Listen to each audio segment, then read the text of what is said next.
just gonna pull up these questions real quick.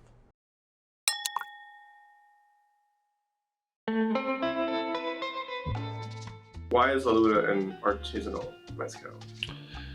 So the category of mezcal is broken up into like 3 categories, right? There's the industrial side, the artisanal side, and the ancestral side. These products here fall into the artisanal window. And La Luna as a producer only features artisanal and ancestral mezcal. These here are artisanal because of the function of how we produce it. Essentially, if you're, with industrial out of the consideration, if you're distilling in traditional stills, that are based on copper, and in our case, copper and pine wood. It's considered an artisanal mezcal. This is a short answer. We can go deep into this category. Ancestral would be a clay pot distillation, which we do as well, but usually when we bring these into the market, the beginning stages is always kind of brought in through artisanal, the bottles of our artisanal line. But I think the deeper question is what makes this product like artisanal beyond just the requirements of the category. This is something that La Luna really is the project that I think exemplifies the tradition of mezcal. So the same way that this product has been produced for the last 500 years, we try and use the exact same techniques to produce this. The cool thing about this brand is as you travel, if you ever travel through Mexico and find a producer, typically they'll come in at high proof with agaves that they have locally sourced around their palenque or vinata or distillery. And that's exactly what this brand does. La Luna as a brand highlights all of the biodiversity that exists in one territory of Mexico, the state of Michoacan. And so from top to bottom of the state, if an agave grows locally to the distillery, we process that into mezcal.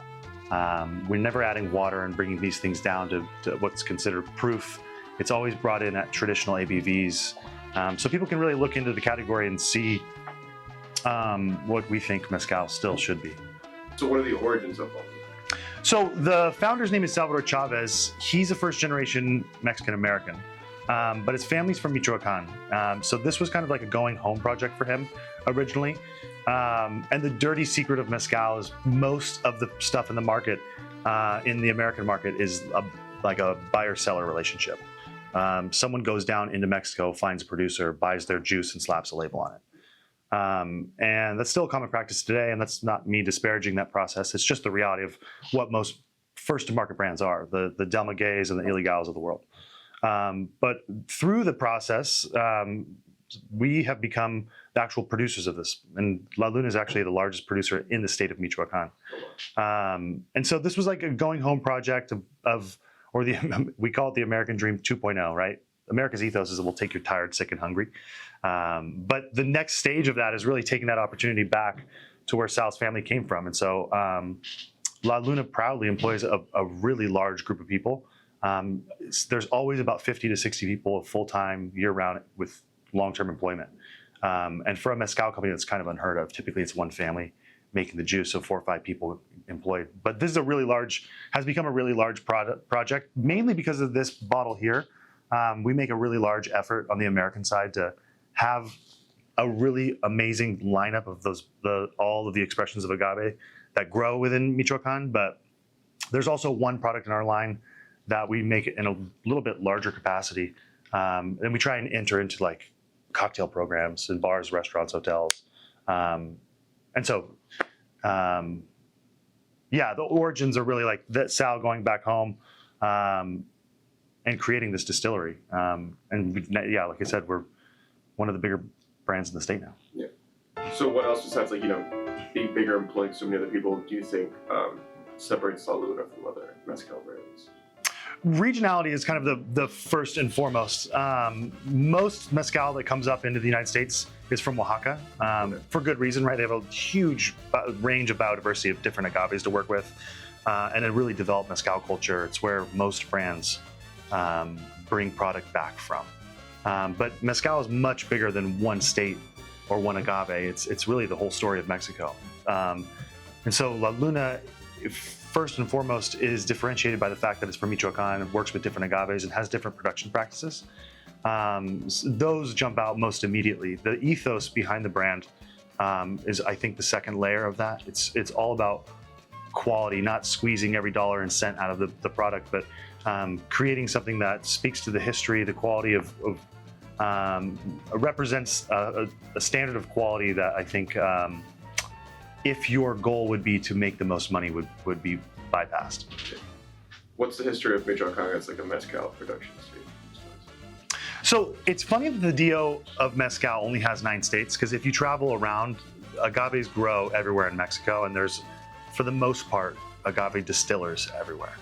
Once the DO was created, I think the states within the DO got the most attention, and for good reason, right? The DO helped create the category, and it's a standard of quality that producers have to meet. Although some would argue with that now, especially with agave distillates becoming so popular.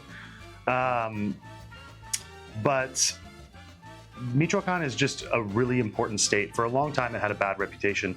In fact, most people that have heard about it before are really only familiar with like cartel violence and avocados, but it's a beautiful state with a rich history. And I think that's many parts of Mexico, really. A lot of states are overlooked because commerce is a little bit more difficult, right? The economics of simply like trucking and getting bottles to and fro places, it's a little more difficult when it's not like well established. But Mexico as a country has a rich history of mezcal production, and I think every state is important to that story, although some get more focused than others.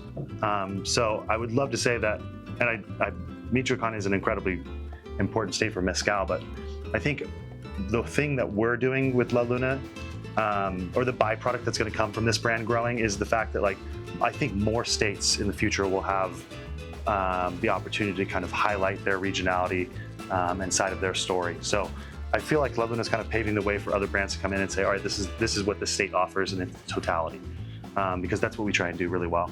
That's interesting. Like a lot of people like really do try to like, gatekeep, about like what is mezcal. Yeah, even the way that we do our production, it's really interesting because there's 3 main phases of production, right? There's cooking the agave, because you have to convert those sugars into fermentable sugars. So you have cooking, fermentation, and distillation. And what's cool, like this is an old label, and it says one mezcalero's name. On the new labels, it just says the La Luna team. And we're doing that because there's literally a full team of proficient mezcaleros, and so gatekeeping is smart if you're trying to if you're trying to only grow your thing. But this brand is cool because it's like the expression of rising tide lifts all ships. Like I think that applies to us really well, because as people become or join our production team, they move through these 3 phases and kind of graduate into the next one. And so by the time people get through our program, not that it's like a training program, but by the time they become a proficient mezcalero, they can go start their own brand and become, self-sufficient or work for someone else, and it just creates a lot of opportunity for people. So gatekeeping isn't our shtick. Yeah. For better or for worse. It might be a bad business practice, but it's cool because it uplifts more than just one family or one team. It's kind of the olive branch into the world of mezcal. That's really cool. So this is kind of like for people who don't know. So what would be the difference between mezcal and tequila? Yeah, so mezcal I always try and tell people like mezcal is the umbrella, and tequila fits under that umbrella. The category of mezcal, like the DO, is under that obviously. Raicilla, Bacanora. If it's an agave that has enough sugar to ferment and then distill, it's a mezcal. So really simply, it's the blanket term. And then under that, there's a very specific, very well-known category called tequila. And tequila is literally just baked instead of roasted. This is the most simple explanation, but tequila would just be baked so it doesn't have that smoke quality. Because agave is not a fruit, you can't squeeze it and ferment it, right? You have to. It's a long chain carbohydrate that you have to break down into a fermentable sugar. So that process cannot be avoided. You can do that in the classic way, roasting over wood underground. And then tequila, obviously, it's like baked. Usually, you can do some chemical processing or autoclaves or like pressure cookers. But tequila, simply no smoke. Mezcal, most commonly with smoke. And there's other factors as well. You can get super nerdy on this. But I think that's the easiest way. I try and keep everything super, super simple for people. That way they don't get scared about the category. But yeah, tequila is just a hyper-focused type of mezcal that typically does not have a lot of smoke. So I know you obviously have more products than this, but Do you have a favorite one? I always bounce between our Bruto expression and the Manso expression, just because they're a little bit different and weird. But we're a cool brand because we're always doing small one-offs. Like if we'll do a blend of whatever agave we have, and all of our cool stuff. Not all of our cool stuff. Some of our cool things that we've done in the past don't make it up here for whatever reason. We just leave it in Mexico to sell it as people come and visit the distillery. The puntas, or the heads of the spirit, are really fun.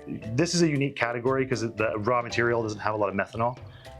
So where you hear about like people going blind from white lightning or bad moonshine, there's a lot of methanol in the raw material of corn and grain. So you have to cut out a lot of the heads. With agave, there's not a lot of methanol, so you don't have to worry about getting poisoned. So you can drink the heads, and the heads carry all like the higher alcohol and a lot of the flavor compounds. So we don't bring them over the border because they're very expensive to import, but if you go around and ask for the puntas in Mexico with these producers, they'll give you really cool products. And in our case, we get full access to it because we're the brand. So every time I go back to Mexico, I'm always interested to see what puntas we have available because it's almost like a mezcal concentrate. Not only alcohol, but the flavor is really, really intense. But I will say the Black Label for us is everyone's gateway, and I think it, for what it is it's my favorite for a different reason. I'd love to think that people are going to buy this bottle on their first sip of mezcal, but it's just not like a reality.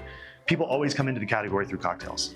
And so for this, we are the only brand that are offering something other than Espadín for that price point. So this is a blend of 3 agaves.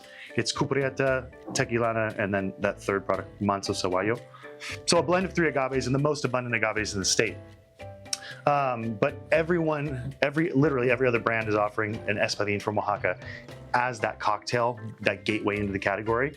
So this is really cool because we're offering Cupreata from Michoacán as that same gateway at the same price point. And price point's important because bars and restaurants need to make money. So we've kind of made a strategic bet that if we show people this other side of mezcal, they'll get enamored with the brand and continue to dive into the category. But I think this is my favorite simply for the fact that I get to show people that there's way more going on in this category than one agave in one state. So it's always the conversation starter that leads to people being like, wow, I didn't realize that there's so much range. That's interesting. That's true, because that was going to lead into my other 2 questions. One of them was going to be what you consider to be like a gateway one, like want to introduce people to your brand, so you would say it's the Black Label. Yeah, absolutely. We do it in a 750, but the leader is where we put a lot of our effort for bars, restaurants, hotels. It's absolutely the gateway. It's a little bit lower in ABV. It's approachable. It's still 46%, so it's like traditional mezcal. Yeah. But it's quite literally the gateway into the brand. It's priced to make a cocktail with. So if someone grabs it off the shelf in a store, takes it home and makes a cocktail, it's not going to like break the bank. And that's just the reality of how people consume most of their spirits. You know, I think the percentage of mezcal nerds out there is a very tiny window. So you really need the general consumer to come in, and you need something that's cost effective, approachable, and delicious. So I feel like that is the perfect bottle. What's a go-to cocktail you make with that? A Paloma. It's so easy. Just a grapefruit soda, Fever Tree, or Squirt even. That, a little bit of lime, and this. It's like the easiest way for everyone to enjoy. If it's a cocktail nerd or just like a first timer, it's the simplest way to just throw a couple things together and enjoy the product. This is your first time in New Orleans. Did you have like a favorite bar, favorite restaurant? It's such a whirlwind. You know, when you come to town and you're getting shown around, it's like, here's 15 bars. I was probably most impressed by like the build outs of some of the bars. Like we stopped at the Columns Hotel, that was beautiful. That old New Orleans architecture with like modern products. You're like, wow, this is like somewhere I'd want to hang out. Where Fives was cool, Jewel of the South was cool. It's overall just a really cool city.